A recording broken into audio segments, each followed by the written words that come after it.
Fire made flesh. Such is the nature of dragons, claim the Eastern mystics. For once they may have a point, though not the one they think. Fire consumes, leaving at its end naught but ash. Thus the fate of the Targaryens and their dragons. Thousands of years ago, Valyrian stumbled on the first dragon eggs in the mountains of the 14 Fires. I cannot imagine shepherds could hatch dragon eggs and bind such creatures to their will, but whatever aid they must have had is lost to history.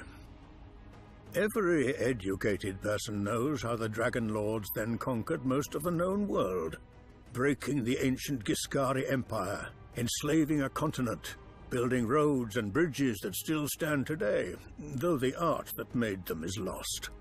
An empire of marvels and misery. And now what is left of Valyria? A smoking wasteland. Ash. In time, Aegon Targaryen and his sisters brought their 3 dragons who had escaped the doom to Westeros, perhaps thinking to regain his people's lost glory. And so he did. On the field of fire, he proved that armies were no match for dragons. At Harrenhal, he proved that mighty castles weren't either. Aegon Targaryen became Aegon the Conqueror, first of his name, founder of a dynasty. His first act? To order his dragon Balerion, the Black Dread, to melt the swords of his beaten foes into his new Iron Throne. For over 100 years, the Targaryen dragons cemented their breeders' hold on the 7 kingdoms, if not each other. When Targaryen fought Targaryen in the civil war called the Dance of the Dragons, an angry mob stormed the Dragon Pit, that huge, now ruined vault where the Targaryens stabled their beasts. Thousands died, but through sheer numbers and madness, 5 of the Targaryen dragons lay dead by the morning. Which was perhaps too many. Thereafter, each generation of dragons grew smaller than its parents. Their skulls used to line the throne room of the Red Keep in order of birth. The oldest, Balerion, could swallow an ox whole. The last skull was barely the size of a dog's.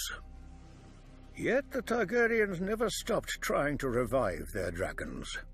Aerion Brightflame drank a draught of wildfire and burned to death. Aegon V tried to hatch stone dragon eggs with sorcery and burned to death. Against these, Aerys II looks almost sensible. He only burned other men to death. Now we hear rumors that the young Daenerys Targaryen has hatched 3 dragons far to the east. If she were to be so foolish as to march on Westeros, she will not find, as her ancestor Aegon did, 7 disparate kingdoms frightened by her strange beasts. She will find a continent united behind Lord Tywin Lannister, who extinguished her own father's flame. And we have known dragons now. We have seen them die.